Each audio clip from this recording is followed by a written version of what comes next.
जो भी बांझ औरतें कुएं के अंदर जाती वह प्रेग्नेंट हो जाती। इसकी वजह जानकर आप लोग भी हैरान हो जाएंगे। ना बाबा ना, मैं तो यह काम नहीं करूंगी, मुझे तो पानी से बहुत डर लगता है।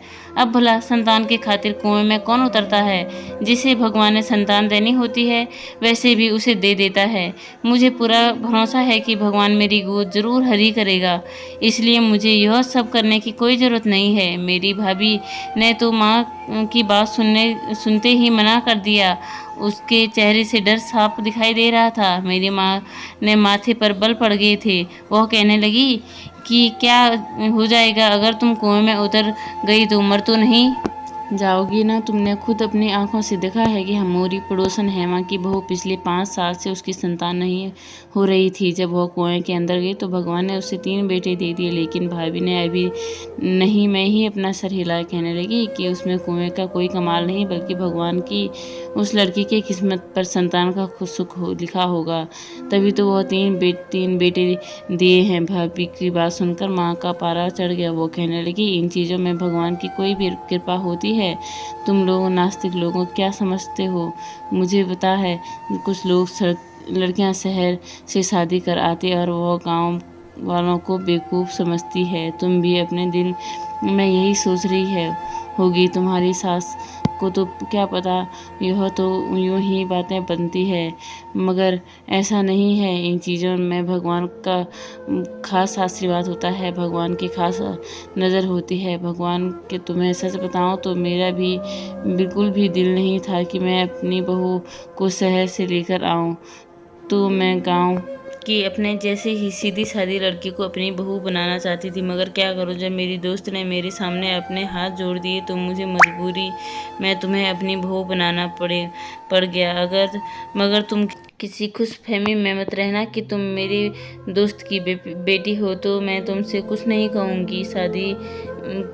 हम तुम्हारी शादी को 1.5 साल हो गया।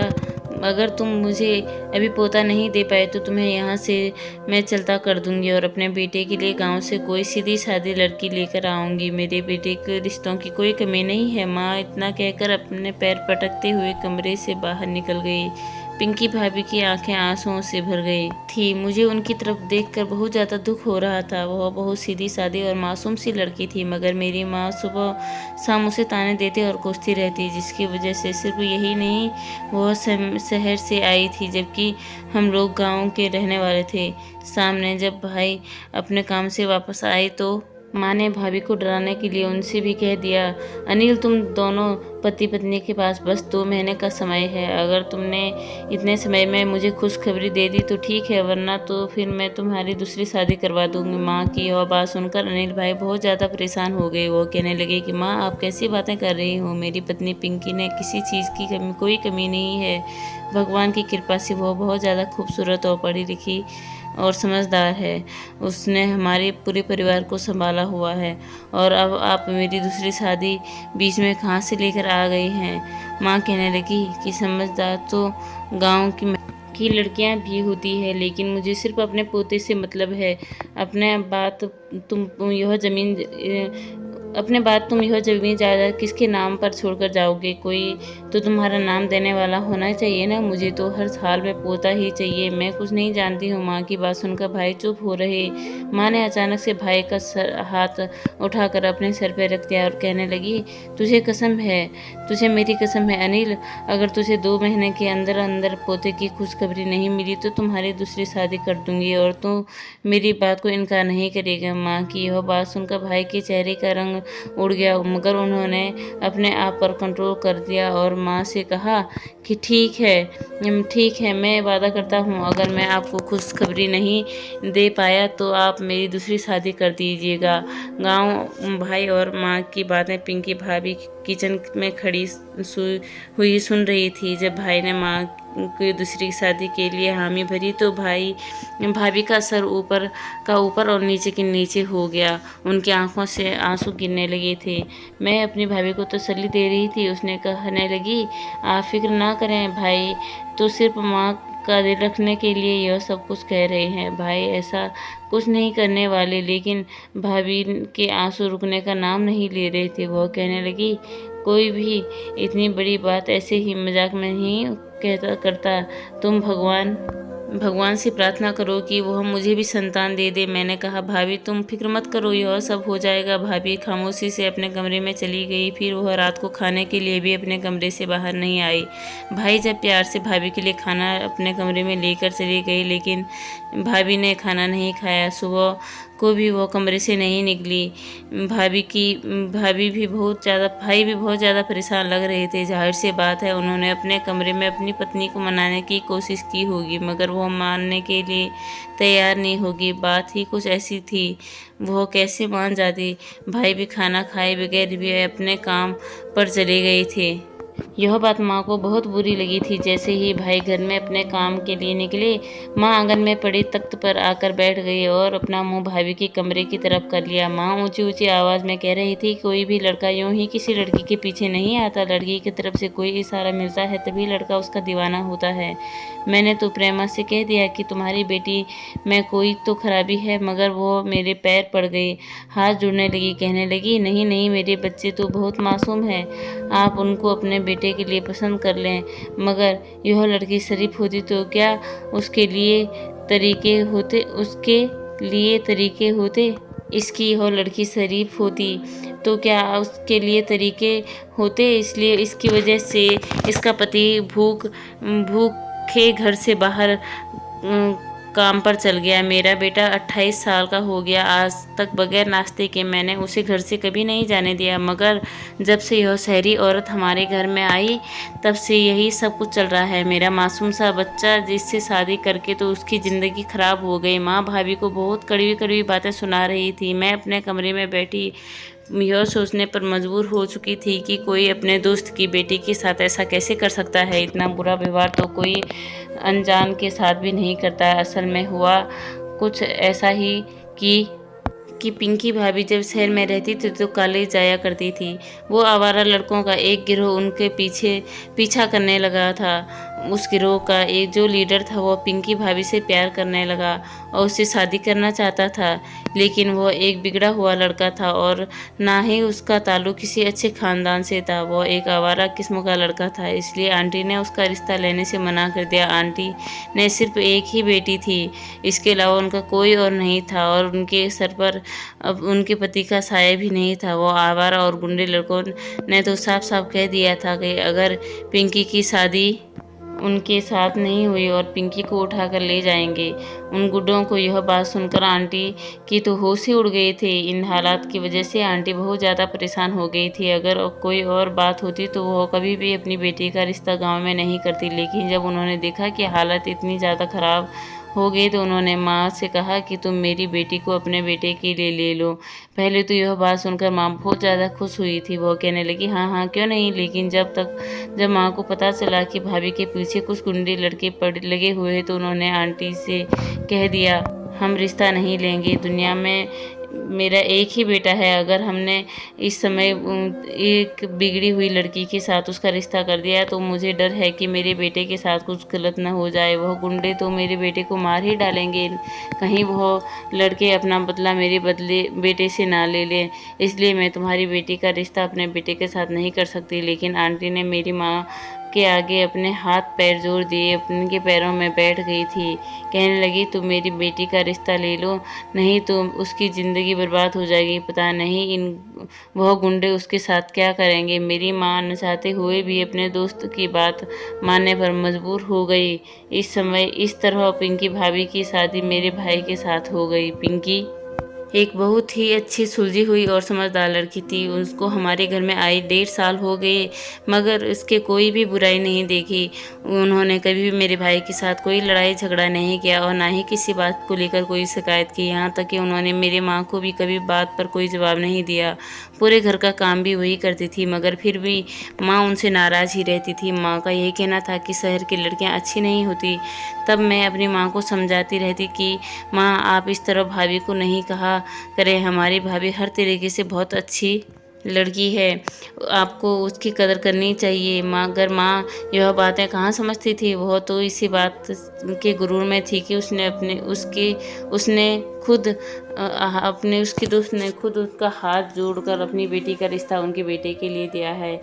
इस वजह से वो अपनी नज़रों में भगवान बन बैठी थी और जो भी बात उनके मुंह में आती वो भाभी को सुना देती थी। माँ क्योंकि यह तौर तरीके देखकर मैं बहुत डरती थी। मुझे तो इस बात का डर था कि जो कुछ वह भाभी के साथ कर रही है वह मेरे सामने भी ना आ जाए, कहीं अपने माँ के किए की सज़ा मुझे न मिले। जब मैं अपनी माँ से यह बात कहती तो वह आगे से कहती कि तुम्हारे साथ ऐसा कुछ नहीं होगा, तुम बेफिक्र रहो, तुम घर की चार दीवारी में पली बड़ी हो, तुम्हारे पीछे कौन सा कोई लड़के लगे हुए हैं जिसकी वजह से तुम्हें ससुराल में जाकर यह सब बातें सुननी पड़ेंगी। माँ तो बगैर सोचे समझे अपना मुंह फाड़ के यह सब बातें कह देती, जबकि मैं तो अंदर अंदर तक हिल कर रह जाती। खैर, माँ के चीखने चिल्लाने से भाभी डर कर कमरे से बाहर आ गए और चुपचाप नाश्ता बनाकर रख लिया। वह घर के काज फिर से करने लगी थी, मगर मैं उनके चेहरे पे कोई भी मुस्कुराहट नहीं देखी थी। जब वह किचन में काम कर रही थी तो उनके पास चली गई। मुझे देखते वह मेरे गले से लगी और रोने लगी और कहने लगी, देख लो, तुम्हारी माँ तो मेरा ही घर उजाड़ना चाहती है और वह अपने लिए दूसरी बहू लेकर आना चाहती है। जब तुम्हारी दूसरी भाभी इस घर में आ जाएगी तो मैं यह घर छोड़कर हमेशा के लिए चली जाऊंगी। मैं इस घर में नहीं रह सकती। मैं भाभी की तसल्ली दे रही थी, उनसे बोली, ऐसा कुछ नहीं होगा, आप बेफिक्र रहें। भाभी फूट फूट कर रोने लगी और बोली, जब तुम्हारे भाई ने दूसरी शादी की हामी भर ली है तो फिर भला उसे कौन रोक सकेगा। मगर मैं तुम्हें एक बात साफ साफ बता देती हूँ कि मैं अपने पति को किसी दूसरी औरत का होते हुए नहीं दे सकती। मैं किसी भी हाल में अपनी सौतन के साथ नहीं रह सकती। मैं यहाँ से चली जाऊंगी। मैं हंसी और भाभी से कहने लगी, भाभी, इतना सीरियस होने की ज़रूरत नहीं है, सब कुछ ठीक हो जाएगा। फिर मैंने भाभी को मशवरा दिया, आज जब भाई आपको मनाने की कोशिश करें तो आप उनसे झगड़ा मत ख़त्म कर लीजिए और फिर उनसे कहना कि आपको शहर लेकर चले जाए और आपका चेकअप किसी अच्छे और बड़े डॉक्टर से कराएं। भगवान की कृपा से आपको यहाँ भी संतान हो जाएगी। भाभी तो मेरी यह सलाह अच्छी लगी। वह एकदम से मुस्कुरा गई और मुझे गले लगाकर बोली, तुम्हारा बहुत बहुत एहसान है कि तुमने मुझे यह सलाह दी। मैं आज ही अनिल से बात करती हूँ। फिर ऐसा ही हुआ कि 3 दिन बाद भाई भाभी को शहर लेकर चले गए। माँ ने तो उनसे बहुत मना किया, मगर वह कहाँ रुकने वाले थे। उन्होंने कहा, माँ, जो बातें आपकी मानने वाली होती है मैं वह बातें मान लेता हूँ। अब मैं अपनी तसल्ली के लिए अपनी पत्नी को शहर लेकर जाना चाहता हूँ। भाई और भाभी शहर चले गए और फिर पूरे 4 दिन बाद वह वापस आए, क्योंकि भाभी अपनी माँ के घर रुक गई थी। जब घर दोनों वापस आए तो भाई बिल्कुल नॉर्मल से थे, मगर भाभी का चेहरा कुछ उतरा हुआ था। मैं भाभी के पास गई और बोली, मुझे पता है आप अपनी माँ का घर छोड़ कर आई है, इस वजह से आप बहुत परेशान होगी और उदास भी होगी। आपका दिल अपनी माँ का घर छोड़ आने का नहीं कर रहा होगा, मगर आप फिक्र ना करें, मैं आपका दिल बहलाने की पूरी कोशिश करूंगी। भाभी की आंख से एकदम आंसू आ गए। वो कहने लगी, नहीं, यह बात नहीं है, मेरी परेशानी की वजह कुछ और ही है। मैं बोली, अच्छा, क्या बात है? मुझे इस बात की उम्मीद नहीं थी कि भाभी मुझे कोई ऐसी बात बताएंगे कि मेरे सर पर कयामत टूट पड़ेगी। भाभी ने रोते हुए बताया कि वह बांझ है। डॉक्टर ने उससे कहा है कि वह कभी भी संतान को जन्म नहीं दे सकेंगे। उनकी बात सुनकर मैं हैरान हो गई और भाभी से कहने लगी कि यह कैसे हो सकता है। भाभी कहने लगी, मुझे तो खुद पता नहीं मेरे साथ क्या हो रहा है। मुझे खुद यकीन था कि एक न एक दिन मेरे घर में बच्चे खेलेंगे और मेरे घर में बच्चों की शिकायत की आवाज़ गूंजेगी। अब तुम ही मुझे बताओ, मैं क्या करूं? मैं बोली, भाभी भाई इस बारे में क्या कहते हैं? भाभी कहने लगी, तुम्हारे भाई ने कहा कि वह मेरा पूरा साथ देंगे। अगर मैं उनकी संतान नहीं दे सकी तब भी वह मुझसे कभी नहीं छोड़ेंगे और मेरी हर चीज़ का ख्याल रखेंगे, मुझे कोई परेशानी नहीं होने देंगे। मैंने भाभी से पूछा, तो क्या भाई दूसरी शादी कर लेंगे? भाभी ने अपना सर झुका दिया और कहने लगी, मेरे सामने तो उन्होंने यही कहा कि वह दूसरी शादी नहीं करेंगे, मगर तुम तो सब कुछ जानती हो ना। पहले तो उन्होंने अपनी मम्मी की सर की कसम खा चुके हैं मुझे तो यही लगता है कि वो अपनी दूसरी शादी होकर ही रहेगी। मैं बोली, भाभी अब आपने क्या सोचा है, आप क्या करेंगे? भाभी ने उदासी से कहा, अब मैं क्या करना है, अब मैं सब कुछ हालातों पर छोड़ दिया है। मेरे हालात ही तय करेंगे कि मेरी मंजिल क्या है। उसी समय भाभी ने कहा कि आप एक बार माँ से बात मान लूँ और उनकी खुशी के लिए उस कुएं में उतर जाएं। मैं जानती हूँ आपको डर लगता है, मगर फिलहाल आपके लिए यही ठीक रहेगा। माँ का कम से कम 2-3 महीने तो इंतज़ार कर ही लेगी। जब तक 2-3 महीने के बाद माँ भाई की शादी का रहेगी तो आप एक बार फिर कुएं में उतर जाएगा। इस तरह हम माँ के सामने भाई की दूसरी शादी का टालते रहेंगे और फिर आखिर में एक दिन भी आ जाएगा जब भाई को इतनी हिम्मत पैदा हो जाए कि वो खुद माँ से कह देंगे कि दूसरी शादी नहीं करना। भाभी कुछ सोचकर बोली, तुम ठीक कह रही हो, मगर मुझे पानी से बहुत डर लगता है। मैं बोली, भाभी आप अपने डर को छोड़ दें, अपने पति को खोने से बेहतर है कि आप एक बार कुएं में उतर जाएं। इस बार माँ से कहेंगे कि मेरे साथ कुएं पर चलो तो आप फ़ौरन मान जाना। भाभी ने मेरी बातों पर हामी सर हिला दिया। मैंने जब भाई से पूछा कि पिंकी के बारे में डॉक्टर ने क्या बताया तो भाई बोले, डॉक्टर ने कहा है कि आपकी बहू बिल्कुल ठीक है, इसे किसी तरह से कोई बीमारी नहीं है और बच्चे पैदा होने में जो देर हो रही है वो भगवान की तरफ से हो रही है। माँ कहने लगी, पिंकी अभी भी तुम्हारे पास समय है, मेरे साथ कुएं में चलो। मैं बहुत ही बांझ औरतों को संतान को जन्म देते हुए देखा है, तुम तो फिर भी पूरे तरीके से ठीक हो, तुम्हें कोई बीमारी भी नहीं है। इस हालात में तो तुम्हें जल्दी ही बच्चा हो जाएगा। भाभी कहने लगी, माँ जी अगर आपकी खुशी इसी में है तो मैं आपके साथ चली जाती हूँ। भाभी की बात सुनकर माँ बहुत ज़्यादा खुश हो गई। वह जल्दी से उठकर भाभी का माथा चूमने लगी और कहने लगी, अगर तुम मेरी यह बात पहले ही मान लेती तो मैं तुम पर इतना गुस्सा नहीं करती। चलो जल्दी से अब तुम तैयार हो जाओ, मैं तुम्हें वहाँ तक लेकर जाती हूँ। भाभी हाँ मैं सर हिलाकर उठकर कमरे में चली गई। भाभी जब कमरे से बाहर तो मुझे कहने लगी कि मेरे लिए भगवान से प्रार्थना करना, भगवान मेरे साथ सब कुछ अच्छा करे। मैं भी उन्हें तसल्ली दी कि उसने कहा, कहने लगी कि आप बिल्कुल भी फिक्र ना करें, भगवान सब कुछ ठीक कर देंगे। भाभी माँ के साथ चली गई। 3 घंटे बाद वो लोग वापस आए। जब भाभी वापस आई तो मैंने पूछा, आपका एक्सपीरियंस कैसा रहा? तो वह उदासी से बोली, अभी मैं अपनी ज़िंदगी में बहुत सारे एक्सपीरियंस करने बाकी हैं, तुम फिक्र मत करो, मैं धीरे धीरे सब कुछ सीख लूँगी। मुझे भाभी की तरफ देखकर बहुत ज़्यादा अफसोस हुआ था। उसी समय मैं हाथ जोड़कर भगवान से प्रार्थना की, मेरी भाभी के लिए सब कुछ आसान कर दे और उन्हें संतान की खुशी दे दे। ऐसे ही समय बीत रहा था। एक दिन भाभी किचन में काम करते हुए चक्कर खाकर गिर गई। भाभी का गिरता हुआ देखकर मेरी चीख निकल गई। यह तो भगवान का शुक्र है कि उस समय भाई घर पर ही थे। भाई फौरन भाभी को उठा के किचन में आए और भाभी को सहारा देकर उठाया और कमरे में लेकर लेटा दिया। मैंने उनके ऊपर पानी के छींटे डाले जिससे वह होश में आ गई।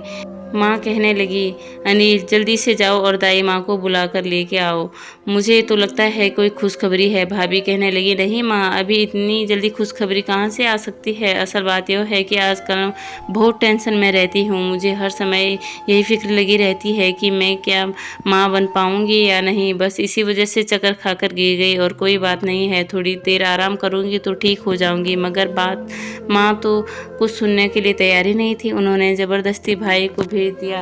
वह दाई को बुलाकर लेकर आए। दाई ने जब भाभी को चेक किया तो वो कहने लगी, मुबारक हो, आपकी बहू माँ बनने वाली है, यह उम्मीद से है। यह खबर सुनकर तो मैं और भाभी और तीनों दंग रह गए। मैं और भाभी और भाई तीनों दंग रह गए जब मैं माँ कोई खुशी फूली नहीं समा रही थी। उन्होंने जल्दी से अपने पर्स से 500 निकालकर भाई के हाथ में रखे और कहने लगी, इन पैसों से मिठाई लेकर आओ, मैं पूरे गांव में मिठाई बांटूंगी। भगवान ने मुझे इतने दिनों के बाद खुशखबरी दे दी। लेकिन भाई ने नहीं, मैं सिर हिलाया और कहने लगी, माँ मुझे आजकल इन दाइयों पर बिल्कुल यकीन नहीं है, इसलिए आप जितनी खुशी न मनाएं। आज के दौर में तो दाई का भरोसा ही नहीं है। पिंकी आपसे कह रही है ना वो माँ बनने वाली नहीं है, तो फिर ऐसा ही होगा। अब अगर आप पूरे गांव में मिठाई बांटेंगे तो सब हमारा मजाक उड़ाएंगे। माँ का गुस्सा आ गया और वो कहने लगी, अनिल, अगर मुंह अच्छा ना हो तो इंसान को बात भी अच्छी कर लेनी चाहिए। भगवान ने आज मुझे खुशखबरी सुनाई हो तो तुम यह सब कुछ कह रहे कर मेरी खुशी का मातम में मत बदलो। तुम चुपचाप जाकर मिठाई लेकर आओ। भाई ने अभी भी नहीं में सिर हिलाकर कहने लगे, माँ, जब तक मैं शहर के डॉक्टर से अपनी पत्नी का चेकअप नहीं करवाऊंगा मैं कोई मिठाई नहीं बांटूंगा, और मैं आपसे भी यही कहूँगा कि खबर को आप किसी को न बताएं, सिर्फ अपने आप तक ही रखना। माँ कहने लगी, तो फिर इंतज़ार किस बात का है, जल्दी से बस टिकट करो। हम तीनों नहीं बल्कि चारों जाकर पिंकी का चेकअप कराते हैं। माँ ने तो अफरा तफरी मचाई हुई थी। वो कल का इंतजार भी करने के लिए राजी नहीं थी, इसलिए भाई ने मजबूरन शाम 6 बजे की टिकट करानी पड़ी। हम चारों भाभी के साथ ही जा रहे थे। भाभी सारे रास्ते बहुत ज़्यादा उदास और परेशान थी, जबकि माँ के तो जान पर बनी हुई थी। वह भाभी को हंसाने की कोशिश कर रही थी और कहने लगी कि तुम इस तरह नाराज़ होती रहोगी तो बच्चे की सेहत पर बुरा असर पड़ेगा। खुश रहो ताकि मेरा होने वाला पोता खूबसूरत और तंदुरुस्त पैदा हो। माँ की यह बातें सुनकर भाभी और ज़्यादा परेशान होने लगी। खैर, हम रात देर को आंटी के घर पहुंचे थे। माँ चाहती थी कि इस समय जाकर भाभी का चेकअप करवा दें, मगर माँ आंटी ने कहा कि ऐसी भी क्या जल्दी, आप सुबह आराम से डॉक्टर के पास जाना। 9 बजते ही माँ ने शोर मचा दिया कि उन्हें डॉक्टर के पास जाना है। तब भाई ने कहा कि माँ, भगवान का नाम ले और थोड़ा सब्र करें, अभी अस्पताल भी नहीं खुले होंगे। फिर आखिरकार बहुत मुश्किल के बाद 10 बजे का इंतज़ार किया और 10 बजते ही माँ ने शोर मचाकर भाभी का अस्पताल लेकर चली गई। मुझे बहुत ज़्यादा फिक्र थी। मुझे यही लग रहा था कि अब जब वह लोग वापस आएंगे तो उनके चेहरे का रंग उतरा हुआ होगा, मगर यह तो चमत्कार ही हो गया था। जब वह तीनों वापस आए तो खुशी से फूले नहीं समा रहे थे। भाभी तो जगमगा रही थी। मैं बोली, क्या हुआ भाभी? मेरे गले लग गई और कहने लगी, चमत्कार हो गया। मैं ही बेवकूफ़ थी जो कोई भी क़यामत पर भरोसा नहीं कर रही थी। लेकिन माँ ठीक ही कहती थी। शहर की पिछली बार जिस डॉक्टर ने अपना चेकअप करवाने गई थी, आज उसी डॉक्टर ने मुझे चेकअप किया, और वह डॉक्टर भी हैरान रह गई कि वह कहने लगी, यह तो नामुमकिन है, यह कैसे हो गया? मुझे तो किसी ही हाल में नहीं लगता था कि तुम माँ बन पाओगी।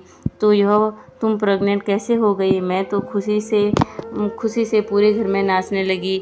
इसके बाद हम 3-4 दिन आंटी के घर पर ही रहे और वापस अपने घर आ गए। घर वापस आते ही पूरे मोहल्ले में मिठाई की टोकरी घर पर सर पर लेकर गए। माँ सब लोगों का मुंह मीठा करवाया और मैं बहुत हैरान थी कि आखिर यह सब कुछ कैसे मुमकिन है। जब शहर में बड़े डॉक्टर ने कह दिया था कि भाभी बांझ है, तो फिर वह कुएं की वजह से हम कैसे संतान पैदा कर सकती। मुझे तो शुरू से ही ऐसी चीज़ों के बारे में जानने का बहुत शौक था। तब तो मेरा शक और भी ज़्यादा बढ़ गया। मैं शुरू से ही सस्पेंस और डाइजेस्ट पढ़ा करती थी। जब एंड मैं किसी का कोई राज खुलता तो मुझे बहुत खुशी होती थी। अब बारी थी ज़िंदगी में हर मौका आया कि मैं एक रात को खुद से खोलूं। यह काम मुझे बहुत चैलेंजिंग लगा, लेकिन इसलिए मैंने सोच लिया कि मैं घर वालों से चोरी छुपे इस रात की ज़रूर पूछूंगी, और इसके लिए मैं अपनी एक दोस्त कविता की मदद लेने की कोशिश की। मैंने उससे कहा, कविता, मैं गांव के मशहूर कुएं का राज मालूम करना चाहती हूँ। तो वह कहने लगी कि हाँ, मैं भी इसके बारे में जानना चाहती हूँ। बस फिर हम दोनों का यह फैसला किया कि हम दोनों दोस्त एक दिन भेष बदल कर उस कुएं में जाएंगे। कविता ने हामी भर ली थी और फिर हम दोनों अगले दिन चादर पहनकर अपने आप को छुपाकर उस कुएं पर चल गई। मुझे तो लगा कि वह कुआं वीरान सा होगा, वहाँ कोई भी आदमी नहीं होगा, मगर वह एक हमारी गलतफहमी थी। जब हम वहाँ दोनों पहुँचे तो कुएं के पास एक औरत बैठी थी। वह कहने लगी, तुम दोनों को क्या परेशानी है? मैं जल्दी से आगे बढ़कर बोली, मुझे परेशानी है, मुझे संतान चाहिए। यह मेरी देवरानी है, यह मेरे साथ ऐसे ही आई है कुएं के पास। औरत कहने लगी, मुझे लोग बीवी जी कहते हैं और मैं इस कुएं की रखवाली कर बैठती हूँ। तुम मुझे 500 रुपये दे दो और फिर इस कुएं में एक डुबकी लगा लो, फिर तुम्हें भगवान की मदद से संतान हो जाएगी। 500 रुपये के बारे में सुनकर तो मैं हैरान ही रह गई थी। मेरे पास तो इतने पैसे ही नहीं थे, मगर मेरी दोस्त ने अपने पर्स से 500 निकाल कर उस औरत को दे दिए और फिर उस औरत से मुझे इस कुएं में उतरने की इजाज़त दे दी थी।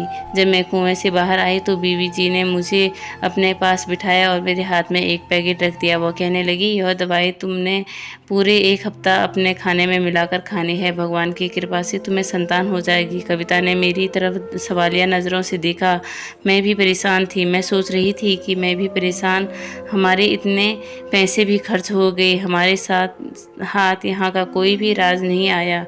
और इसलिए मैं जल्दी से उससे कहा कि बीबी जी, मुझे संतान नहीं चाहिए। असल में मैं शहर से आई हूँ, मैं एक रिपोर्टर हूँ। मुझे पता है कि यह कुआं बहुत ही मशहूर है। आप मुझे इस कुएं के राज के बारे में नहीं बताओगी? मैं आपको पूरे मीडिया में बदनाम कर दूंगी। आप पर धोखाधड़ी का केस भी लगा सकती हूँ। पुलिस को भी आपको पकड़ कर ले जा सकती है। मेरी बातें सुनकर बीबी जी की आंखों से आंसू आ गए। वो कहने लगी, भगवान के लिए मेरे साथ इतना बड़ा जुल्म मत करना। मैं तुम्हें सब कुछ सच सच बता दूंगी। फिर उस औरत ने जो कुछ भी हमें बताया तो बहुत बहुत दुख की बात थी। वह औरत हमारे गांव की नहीं थी, बल्कि दूसरे गांव से आई हुई थी। वहाँ पर ही उनका पूरा खानदान रहता था, मगर वहाँ बाढ़ आ गई तो उनके सब कुछ बहा कर ले गए। उनके माता पिता भी बाढ़ में बह कर चले गए। सारे रिश्तेदार भी ख़त्म हो गए और उनके घर ज़मीन थी, वो भी गांव के चौधरी लोगों ने कब्जा कर लिया। उस लड़की के पास रहने के लिए अब कोई भी ठिकाना नहीं था और ना ही कोई रिश्तेदार बचा था। वो अकेली रह गई थी। वो जगह जगह मारी मारी फिर रही थी और फिर इस तरह वो हमारे गांव में आ गई। मगर यहाँ भी लोगों ने 2 वक्त की रोटी देने के बाद उससे अपने दरवाजे बंद कर दिए थे। वो सर छुपाने की तलाश में इस कुएं तक पहुंची। यहाँ रह तो लगी थी, मगर अपना पेट पालने के लिए कुछ खाने की ज़रूरत थी, मगर उसके पास पैसे नहीं थे। तो फिर वो कहाँ से अपने खाने पीने का इंतज़ाम करती। वो लड़की एक हकीम ख़ानदान से ताल्लुक़ रखती थी। उसके बाप दादा बहुत बड़े और मशहूर हकीम थे। उनके लोगों से को पहले अपनी दवाई देकर कमाना चाहा, मगर लोगों ने उसकी तरफ कोई ख़ास तवज्जो नहीं दी। तब उसने सोचा कि क्यों ना गांव के कुएं के बारे में यह बात उड़ा दी कि जो 5 औरतें इस कुएं में उतरेगी वह संतान वाली हो जाएगी। और फिर उसने इस कुएं को करामाती कहकर लोगों को अपनी तरफ ध्यान देने पर मजबूर कर दिया। और फिर वही हुआ, उसने पूरे गांव में मशहूर कर दिया कि इस कुएं में भगवान का आशीर्वाद और वो जो भी औरत इसमें डुबकी लगाकर वह प्रेग्नेंट हो जाएगी। फिर जब कोई औरत इस कुएं में डुबकी लगाने आती तो उसके हाथ से बनी हुई दवाई खाने को दे देती। दरअसल वह जड़ी बूटियाँ थी जिससे औरतों के अंदर की तमाम बीमारियां ख़त्म हो जाती थी। उसके शरीर की सारी बीमारियां का इलाज हो जाता था। इंसान तो प्रार्थना कर सकता है, दवा कर सकता है, लेकिन असर तो भगवान ने करना था। फिर यूँ ही हुआ कि बेबी जी के हाथ में भगवान की करामात रख दी। वह जिसको भी वह जड़ी बूटी वाली दवाई देती वो संतान उनकी संतान हो जाती और लोग उसे समझते थे कि कुएं का कोई करिश्मा है। अब वह लोगों की बीवी के पास आने लगे जो हकीम का सुनकर कभी नहीं जाते थे। इस तरह बीवी की मेहनत के कमा कर अपना गुजारा कर रही थी। उसकी बहुत सी औरतों की मदद की थी। मैं जब उनकी सारी बातें सुनी तो उनसे बोली, बीबी जी आप फिक्र ना करें, हम आपका राज ही रखेंगे। आपको यह राज कभी कोई नहीं जान सकेगा। उसके हमारा शुक्रिया अदा किया और हम दोनों वापस घर आ गई थी। हम सोचकर मजबूर हो गई थी कि इस औरत को कितनी खूबसूरती के साथ गांव की औरतों की बीमारियों को ठीक कर दे दिया था और अपनी रोजी रोटी का इंतज़ाम भी कर लिया था। इस औरत की वजह से मेरी भाभी तलाक से बच गई थी। अब तो मैं हर औरत को वही मशवरा देती कि वह कुएं में के पास जाए, क्योंकि उस कुएं में भगवान का आशीर्वाद है। मेरी बातें सुनकर मेरी माँ भी हंसती थी और कहती, देखा ना तो मेरी बात मान ही गई। माँ की बात सुनकर मैं खामोश हो जाती, क्योंकि मैंने तो बिना सच्चाई जाने नहीं मानी थी। मुझे तो इस कुएं का राज मालूम हो चुका था और मैं नहीं चाहती कि राज किसी और को मालूम हो जाए, क्योंकि मुझे डर था कहीं बेबी जी की रोजी रोटी बंद न हो जाए और बाकी औरतों की बीमारियां ठीक होनी बंद हो न जाए। सच बात है, भगवान हम हर किसी की मदद करता है, बस नीयत सच्ची होनी चाहिए। दोस्तों, उम्मीद करती हूँ आपको हमारी कहानी पसंद आई होगी। कहानी पसंद आई है तो वीडियो को लाइक करें, चैनल पर नए हैं तो चैनल को सब्सक्राइब करें और हाँ, नोटिफिकेशन बेल को ज़रूर दबाएं ताकि अगली अपडेट सबसे पहले आपको मिले। धन्यवाद।